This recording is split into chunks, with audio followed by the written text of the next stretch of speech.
100 चूहे खाकर बिल्ली हज को चली। लोकसभा चुनाव का दंगल जारी है। साथी पक्ष और विपक्ष आपस में एक दूसरे पर आरोप प्रत्यारोप के साथ अपने आप को ऊंचा दिखाने में लगे हुए हैं। जहां आज वीडियो और मोदी को जोड़कर अरविंद केजरीवाल के ऊपर लगे आप और उन्हें जेल में डालने की कार्यवाही को जोड़ा जा रहा है।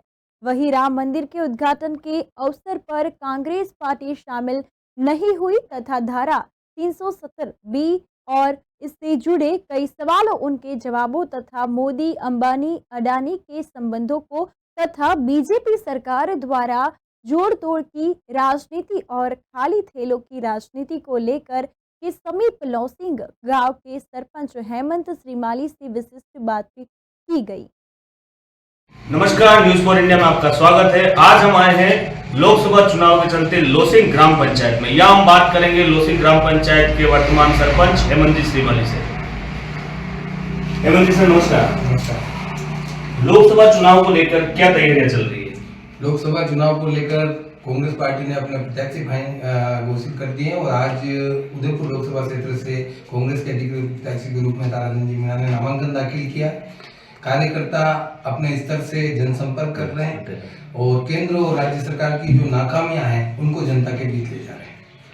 अभी आपने जो कहा केंद्र और राज्य सरकार की जो नाकामियां हैं, केंद्र सरकार के ऊपर एक बहुत ही बड़ा प्रश्न लगा है कि उन्होंने ईडी से मिलीभगत करके अरविंद केजरीवाल को जेल में डलवाया है ताकि दिल्ली में भी उनकी सल्तनत कायम हो सके। ये बात कहां तक सही है? बिल्कुल सही है। जिस तरह से ईडी का 2016 के बाद जिस तरह से दुरुपयोग हुआ, लोकतंत्र शर्मसार हो गया है। जिस तरह से डॉक्टर भीमराव अंबेडकर जी ने संविधान की स्थापना की थी और ये संस्थाएं सुप्रीम कोर्ट हो, ईडी हो, सीबीआई हो, इन संस्थाओं पर आम जनता का विश्वास था कि सरकार यदि कुछ भी गलत करेगी तो आम जनता उसके दरवाजा खटखटाएगी। ईडी का नाम 2016 के बाद देश की जनता ने सुना, उससे पहले ईडी का नाम देश की जनता ने नहीं सुना था। क्योंकि ईडी का काम ये नहीं होता है कि आप किसी राजनीतिक पार्टी को आप ये करो। जिस तरह इलेक्ट्रोल बॉन्ड का घोटाला सामने आया, उसमें जिस दिन ईडी का छापा पड़ता है, उसके खाते सीज किए जाते हैं, उसके 7 दिन बाद वही कंपनी भारतीय जनता पार्टी को इलेक्ट्रोल बॉन्ड के रूप में उनके इलेक्ट्रोल बॉन्ड खरीदकर उनको चंदा देती है। तो जब खाते ईडी ने सीज कर लिए तो चंदा किस क्योंकि इलेक्ट्रोल बॉन्ड ऑनलाइन खरीदे जाते हैं और इलेक्ट्रोल बॉन्ड काले धन से नहीं खरीदे जाते हैं, ऑनलाइन खरीदे जाते हैं। तो देश की जनता यह भी जानना चाहती है कि क्या ऐसे मामलों में ईडी पर कार्रवाई होगी। सुप्रीम कोर्ट के मुख्य न्यायाधीश चंद्रचूड़ जी से हमारा आग्रह है, देश की जनता का आग्रह है, जनता जनार्दन का आग्रह है कि ऐसे मामलों में वो स्वयं संज्ञान लेवें और ऐसे मामलों की भी जांच करें। क्योंकि उनके निर्णय के से ही एसबीआई को इलेक्ट्रोल बॉन्ड को सार्वजनिक करना पड़ा और देश की जनता को पता पड़ा कि कोरोना की वैक्सीन बनाने वाली कंपनी से भारतीय जनता पार्टी ने चंदा लिया। पुलवामा के जो अटैक करने वाली पाकिस्तान की कंपनी है, उससे भारतीय जनता पार्टी ने चंदा लिया। ये देश की जनता को, नरेंद्र मोदी को, अमित शाह जी को माफी मांगनी चाहिए और इनके काले कुकृत्य अब देश की जनता के सामने आ गए। एक जनता का सवाल और है, जो भी भारतीय जनता पार्टी की जोड़ तोड़ की नीति चल रही है, जिसमें हमने देखा है कि कांग्रेस के कई दिग्गज नेताओं को या कई पदाधिकारियों को तोड़कर बीजेपी में शामिल किया है, इस विषय में आप क्या कहना चाहेंगे? बिल्कुल, ये लोकतांत्रिक मूल्यों के खिलाफ है। किसी को ईडी का छापे का डर बताकर, किसी के खिलाफ कोई कार्रवाई का भय बताकर, और भारतीय जनता पार्टी ने जहां कर्नाटक में और बहुत सी जगह प्रधानमंत्री जी सार्वजनिक सभाओं में, महाराष्ट्र में जहां आरोप सार्वजनिक सभाओं में मंच से आरोप लगा रहे हैं कि इनको मैं छोड़ूंगा नहीं, इनके भ्रष्टाचार का आरोप है और उन्हीं लोगों को राज्यसभा का सांसद बनाकर नवाजा जा रहा है। ये दोहरी नीति जो चल रही है, देश की जनता को सब समझ में आ रहा है, लेकिन देश की जनता को धर्म के नाम पर, गाय के नाम पर भ्रमित करके देश की जनता के वोट लिए जा रहे हैं। मैं आपके चैनल के माध्यम से एक बात और बताना चाहता हूं कि इलेक्ट्रोल बॉन्ड में विप बनाने वाली कंपनी, गाय के नाम पर राजनीति करने वाली भारतीय जनता पार्टी की सरकार ने विप बनाने वाली कंपनियों से भी चंदा लिया है, जो शर्मनाक है। और वर्तमान में जो अपने लोकसभा चुनाव अभी चरम पर आ चुके हैं और कई प्रकार के नामांकन देखे गए हैं, तो कल नागौर में, कल तक की डेट में अभी तक राजसमंद सीट से कोई उम्मीदवार नहीं था। आज की क्या रिपोर्ट है इस पर? कल रात को ही नाथद्वारा से दामोदर जी गुजर, जो रिटायर्ड आईपीएस अधिकारी है, उनको कांग्रेस पार्टी ने टिकट दिया है और कांग्रेस पार्टी के अधिकृत प्रत्याशी के रूप में दामोदर जी गुजर चुनाव लड़ रहे हैं। और जो कांग्रेस के दिग्गज और लोकप्रिय नेता कहे जाते हैं, विकास पुरुष जिन्हें कहा जाता है, श्रीमान सीपी जोशी साहब, वो इस बार कहाँ से चुनाव लड़ रहे हैं? डॉक्टर सीपी जोशी साहब मेवाड़ के विकास पुरुष और मेवाड़ के भागीरथ, वो भीलवाड़ा संसदीय क्षेत्र जहाँ से वो पहले सांसद थे और भारत सरकार में मंत्री थे, वहीं से उन्हें अपनी पार्टी ने मौका दिया और डॉक्टर सीपी जोशी साहब भीलवाड़ा से चुनाव लड़ रहे हैं। डॉक्टर सीपी जोशी साहब के लिए मैं कहना चाहता हूँ कि जहाँ उन्होंने नागौरा के लिए वाघेरी नाका के परियोजना से पानी लाकर नागौरा राजसमंद और रेल मंडला की जनता को पानी दिया, उदयपुर में मानसी वागल से पानी दिया, वहीं भीलवाड़ा के लिए जब वो सांसद थे तो चंबल से पानी लाने का ऐतिहासिक काम किया।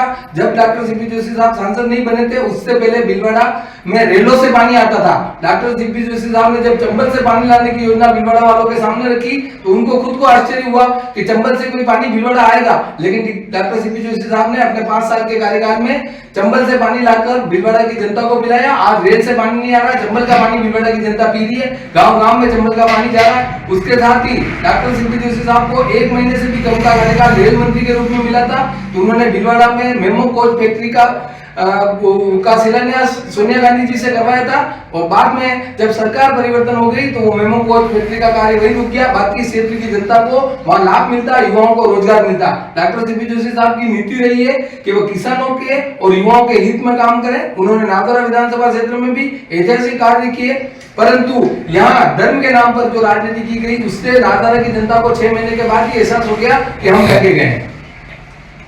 एक और सवाल था कि जो इस बार मोदी सरकार और बीजेपी वालों का एक नारा है, इस बार 400 पार, आपको क्या लगता है, क्या ये पूरा हो पाएगा? यदि ये 400 पार का जो नारा दिया हर पॉलिटिकल पार्टी देती है, पॉलिटिकल पार्टी को देना भी चाहिए, लेकिन यदि 400 पार का नारा दिया है तो 400 पार का नारा देने के बाद आत्मविश्वास इतना होना चाहिए दूसरी पार्टी के भ्रष्टाचारी नेताओं को गंगा जल की तरह अपनी पार्टी में मिलाकर उनको पवित्र करने का काम नहीं करें। दूसरे पार्टी के नेताओं की तरफ देखना भी नहीं चाहिए, कोई आए तो भी उनके दरवाजे बंद रखने चाहिए। जिस नेता को ये विश्वास हो कि हम नरेंद्र मोदी के नाम पर 400 सीटें ला सकते हैं, उस नेता को दूसरी पार्टी की तरफ देखना भी नहीं चाहिए, वो खुद अपने दम पर सरकार लावे। आज जो एनडीए का कुनबा है वो 36 दलों का कुनबा है, 36 दलों इसकी निंदा करते हैं। लोकतंत्र के परिणाम कुछ भी आवे, जिस तरह से ईवीएम से वोटिंग होती है, ईवीएम के लिए सुप्रीम कोर्ट के सभी वकील और न्यायाधीश तक हड़ताल पे गए कि ईवीएम की बजाय बैलेट पेपर से मतदान हो, लेकिन सरकार के कान पर जूं तक नहीं देंगी और चुनाव आयोग के अधिकारी भी अपनी मनमर्जी से लगाए। अभी व्हाट्सएप और सोशल मीडिया के प्लेटफॉर्म पर एक वो चल रहा है कैंपेनिंग, मैंने भी देखा है, उसमें ये चल रहा है कि चुनाव आयोग ने मना कर दिया कि हम भारतीय जनता पार्टी में शामिल नहीं होंगे, हमारा बाहर से समर्थन जारी रहेगा। तो इससे आप ये साबित कर सकते हैं चुनाव आयोग जैसी स्वतंत्र संस्था पर भी लोग आरोप लगा रहे हैं। एक अंतिम सवाल ये था कि बदलती सरकार के वक्त जो अभी लास्ट विधानसभा चुनाव हुए हैं उस टाइम बड़े जोर से बदलाव के नारे दिए गए थे कि पेट्रोल के दाम ये कम हो जाएंगे, गैस सिलेंडर के दाम कम हो जाएंगे, गरीबों को रोजगार मिलेगा। उसमें आपको क्या लगता है 3-4 महीने में बीजेपी गवर्नमेंट जो भी राज्य में है उन्होंने क्या काम किया? बीजेपी गवर्नमेंट ने एक काम किया कि अशोक जी गहलोत की सरकार ने सभी को फ्री किट दिए थे, गरीबों को जो खाद्य सुरक्षा में थे उनके फ्री किट थे। बीजेपी सरकार ने एक काम किया है, नरेंद्र मोदी जी के फोटो वाले खाली थैले दिए हैं। इसके अलावा डीजल और पेट्रोल पर चुनाव की आचार संहिता लागू होने से पहले 3 और 4 रुपए कम किए। तो आप 100 के पार जब डीजल और पेट्रोल को ले जा रहे हो और फिर उसमें 4 रुपए का राई में वगैरह का काम कर रहे हो, तो ये देश की जनता सारी सब समझ रही है। जब 400 रुपए का गैस सिलेंडर आपको महंगा लगता था 2014 में, उस समय आपने सरकार बदल दी, सरकार बदलवा दी, 400 रुपए का गैस सिलेंडर आज 1200 रुपए लेकर आप सिलेंडर उसमें से आप 50 रुपए 100 रुपए कम करके साबित क्या करना चाह रहे हैं? 1200 रुपए देश की जनता की जेब से आप ले रहे हो। 400 रुपए का सिलेंडर आपको महंगा लगता था, आज 1200 रुपए का सिलेंडर देश की जनता को आप दे रहे हैं। एक आम जनता का एक सपना होता है रोटी कपड़ा मकान, इसमें आजकल बिजली पानी को भी शामिल किया गया है, लेकिन अधिकांशतः हमने देखा है कि जो छोटे छोटे गाँव हैं उनमें भी आज भी बिजली और पानी की समस्या है। तो इस विषय में आप सरकार को क्या कहना चाहेंगे? बिल्कुल, हम सरकार से ये कहना चाहेंगे कि रोटी कपड़ा मकान की जो जहाँ तक बात है, रोटी नरेगा के माध्यम से प्रधानमंत्री मनमोहन सिंह जी ने आम जनता के लिए दी थी। उस नरेगा में उन कानूनों को इतना सख्त बना दिया गया कि मजदूरी करने जा रहा है या सरकार ये चाहती है कहीं बार चोरी तो नहीं हो रही। इस तरह की जो मजदूरों के ऊपर जो करा जा रहा है वो गलत है। अभी नरेंद्र मोदी जी ने नरेगा मजदूरों के लिए 7 रुपए बढ़ाए हैं, 7 रुपए। जबकि राहुल गांधी जी ने कांग्रेस के घोषणा पत्र में कहा कि यदि कांग्रेस की सरकार आएगी तो न्यूनतम मजदूरी नरेगा के मजदूरों को 400 रुपए दी जाएगी। तो हम ये चाहते हैं कि देश की जो गरीब जनता है उसको न्याय मिले, उसके लिए हम राहुल गांधी जी न्याय यात्रा निकाल रहे हैं, उसको मिले। धर्म और भक्ति सब अपनी जगह है, हम भी धर्म को मानने वाले हैं, लेकिन राम के नाम पर इस तरह के जो किए जा रहे हैं, हम भगवान राम से भी आशा करते हैं कि जो उनका नाम लेकर इस तरह के गलत कुकृत्य कर रहे हैं उनको जरूर सजा दें। एक जनता का और सवाल था कि अभी जैसे वरुण गांधी को बीजेपी से निकाल दिया या वरुण गांधी ने बीजेपी छोड़ दी है और कांग्रेस ने उन्हें एक निमंत्रण दिया है, तो आपको क्या लगता है वरुण गांधी कांग्रेस में शामिल होंगे? बिल्कुल, यदि गांधी परिवार के ही वरुण गांधी जी है और यदि वो पार्टी में शामिल होते हैं, पार्टी अलग का फैसला है, उन्हें ले या नहीं ले, वो पार्टी अलग का फैसला। और यदि वरुण गांधी जी को अपनी भूल का एहसास हो गया और यदि वो पार्टी में आते हैं तो हम उनका स्वागत करते हैं, क्योंकि गांधी परिवार ने, नेहरू परिवार ने इस देश के लिए जो किया है, आज सब जने कहते हैं गांधी ने, नेहरू ने क्या किया। आज हम जिस तरह से जिस हिंदुस्तान में आजादी के बाद सुई भी नहीं बनती थी, आज अब हम हवाई जहाज की कल्पना करते हैं। कोविड वैक्सीन जो बनी है हिंदुस्तान में बनी है, तो उसके लिए सारी प्रयोगशालाएं, संसाधन वो तो सब पहले से ही थे या 2014 के बाद ही बने, नरेंद्र मोदी जी ने बनाए। ये भी देश की जनता को सार्वजनिक करना चाहिए, क्योंकि उन्होंने जिन संस्थाओं को, रेल को उन्होंने बेच दिया, हवाई जहाजों को अडानी को बेच दिया, सोलर को अभी जो उन्होंने अपने जो जन्मदिन पर उन्होंने घोषणा की थी सोलर के लिए, वो अभी अडानी को बेच दिया। अभी ये कह रहे हैं 370 का मुद्दा और है, जो आपके मैं ध्यान में लाना चाहता हूँ कि 370 हटा, लेकिन देश की जनता को ये पता नहीं है कि 370 में दो थे, ए और बी, तो 370 बी हटा, ए अभी भी नहीं हटा, और उस बी में सिर्फ देश का कोई भी व्यक्ति जम्मू कश्मीर में जगह ले सकता है, ये प्रावधान हटा है। और उसमें भी देश की जनता को आपके चैनल के माध्यम से मैं आग्रह करना चाहता हूँ, आप ये सार्वजनिक करें देश की जनता को कि वहां जम्मू कश्मीर में ये 370 धारा हटने के बाद अडानी ने अपनी जमीनें खरीदी और वहां से लिथियम का उत्पादन होता है, जिससे इलेक्ट्रिक कारों के लिए वो कर रहे हैं। अभी इलेक्ट्रिक जो वाहन आ रहे हैं वो अडानी की कंपनी के मार्फत आ रहे हैं, क्योंकि उन्होंने वो जमीन खरीदी है जहां से लिथियम की मात्रा उनको मिलेगी। तो ये देश की जनता को ये करना चाहिए, 370 आपने हटाया नहीं है, 370 बी हटाया। आप में हिम्मत है, आपके लोकसभा राज्यसभा में सांसद है, आप 370 ए भी हटाते, हम भी स्वागत करते हैं। उस समय देश की तात्कालिक परिस्थितियां ऐसी थी कि हमें 370 की धारा लागू करनी पड़ी, नहीं तो जम्मू कश्मीर का विभाजन होना तय था। इसलिए उस समय की तात्कालिक परिस्थितियों को देखते हुए पंडित नेहरू ने और सरदार वल्लभ भाई पटेल ने 370 लगाया था। उस समय तात्कालिक परिस्थितियां थी और अभी आपने हटाया, हम स्वागत करते हैं, लेकिन 370 भी हटाया, एक नहीं हटाया। ये भी देश की जनता के सामने आज किसान आंदोलन कर रहे हैं, पहले आंदोलन किया, इन्होंने बिल वापस ले लिया, आज वापस किसान आंदोलन कर रहे हैं। दिल्ली के बॉर्डरों पर उनको किले रोककर उनको आने नहीं दिया जा रहा, उनके राशन का बंद कर दिया जा रहा। उनको जिस तरह से प्रधानमंत्री जी को अन्नदाताओं के सामने जाना चाहिए, उनकी जायज मांगे सुननी चाहिए। और प्रधानमंत्री जी से हम आग्रह करेंगे, सिर्फ भाषण देने से काम नहीं चलेगा, हम किसानों के पास जाएं, उनकी जायज मांगे सुने, आपका कोई पक्ष रखना किसानों के सामने रखें। 370 भी हटने के बाद जो केंद्र शासित प्रदेश बने हैं और जम्मू कश्मीर और लद्दाख को अलग अलग कर दिया, तो आज लद्दाख की परिस्थिति ये है कि वहाँ पे आमरण अनशन जारी है जी, उस विषय में आप क्या कहना चाहेंगे?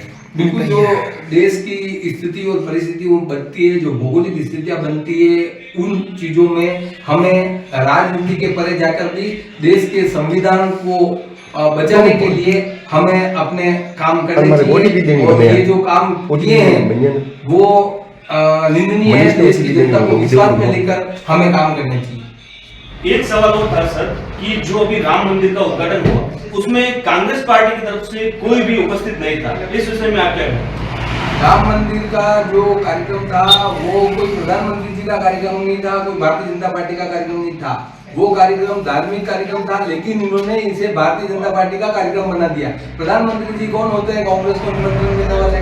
प्रधानमंत्री जी कौन होते हैं? विश्व हिंदू परिषद ने और हिंदू संगठनों ने, सभी हमारे जो धर्म गुरु हैं उनकी प्रेरणा से ये मंदिर का निर्माण हुआ और उसमें चारों शंकराचार्य नहीं गए। और चुनाव को देखते हुए प्रधानमंत्री जी ने अभी जो रामनवमी आ रही है उससे पहले अप्रैल में 18-19 तारीख को रामनवमी आ रही है, तो राम का जन्म जब रामनवमी के दिन 19 अप्रैल को हुआ तो आपको पहले उद्घाटन करने की क्या आवश्यकता थी? कांग्रेस का मानना यह था कि यदि चारों शंकराचार्य नहीं आ रहे हो, ये भारतीय जनता पार्टी का कार्यक्रम नहीं है, तो राम तो हमारे आराध्य है। राम कण कण में राम विराजमान है और प्रत्येक भारतवासी के दिल में राम है। हमें किसी भारतीय जनता पार्टी के निमंत्रण से वहां जाने की आवश्यकता नहीं है, क्योंकि उस मंदिर का निर्माण, किसी भी मंदिर का निर्माण कोई भी सरकार नहीं करा सकती है। संविधान में ऐसी व्यवस्था न किसी मस्जिद का करा सकती है, न किसी मंदिर का करा सकती है। सुप्रीम कोर्ट का निर्णय हुआ, हमारे धर्म गुरुओं ने पैरवी की, सुप्रीम कोर्ट का निर्णय था। मंदिर भी अयोध्या में बन रहा है, मस्जिद भी अयोध्या में बन रही है। तो मंदिर के लिए भारतीय जनता पार्टी ने जो प्रोपेगेंडा रचा है, देश के सभी उद्योगपतियों को बुलाया, किसी आम मजदूर को नहीं बुलाया, किसी आम किसान को नहीं बुलाया, भारतीय जनता पार्टी का कार्यक्रम बना दिया। हमारा ये आग्रह था कि राम मंदिर का उद्घाटन, प्रधानमंत्री जी को डर था कि लोकसभा चुनाव आ रहे हैं, आचार संहिता लगने वाली है, मैं उद्घाटन नहीं कर पाऊंगा। और उन्होंने सबसे बड़ा बात, देश की महामहिम राष्ट्रपति जो आदिवासी समाज से आती है, आप आदिवासी समाज के हितैषी हैं, तो उस आदिवासी को उस मंदिर में क्यों नहीं आने दिया गया? आदिवासी राष्ट्रपति को आमंत्रित क्यों नहीं? क्योंकि वो आदिवासी है, इसलिए वो आपके धर्म के प्रति राम सबके थे। उन्होंने सबरी के भी जूते पैर खाए थे, वही सबरी आदिवासी समाज की थी। आज उसी सबरी के वंशज द्रौपदी मुर्मू जी हमारी महामहिम राष्ट्रपति जी हैं, उनको राम मंदिर के कार्यक्रम में बुलाते तो भगवान राम की उनको आशीष देते, भगवान राम का भी उन्हें सौभाग्य मिलता। परंतु हमारे देश के प्रधानमंत्री जी ने महामहिम राष्ट्रपति जी को इस कार्यक्रम में नहीं बुलाकर आदिवासी समाज की भावनाओं का अपमान किया, क्योंकि मां सबरी के जूते पैर भी भगवान राम ने खाए थे और मां सबरी भी आदिवासी समाज की थी और द्रौपदी मुर्मू भी आदिवासी समाज की थी। लेकिन इन्होंने उद्योगपतियों को बुलाना आवश्यक था, अमित शाह जी को बुलाना आवश्यक था, योगी आदित्यनाथ को बुलाना आवश्यक था, राष्ट्रपति को बुलाना इन्होंने आवश्यक नहीं समझा। चारों शंकराचार्य उस कार्यक्रम में नहीं आए, तो अपने हिंदुओं में सबसे बड़े आराध्य जो जिनको हम सब मानते हैं वो शंकराचार्य होते हैं, और शंकराचार्य का उस कार्यक्रम में नहीं आना भी अपने आप में ये स्पष्ट कर देता है कि ये किसी पार्टी का कार्यक्रम है।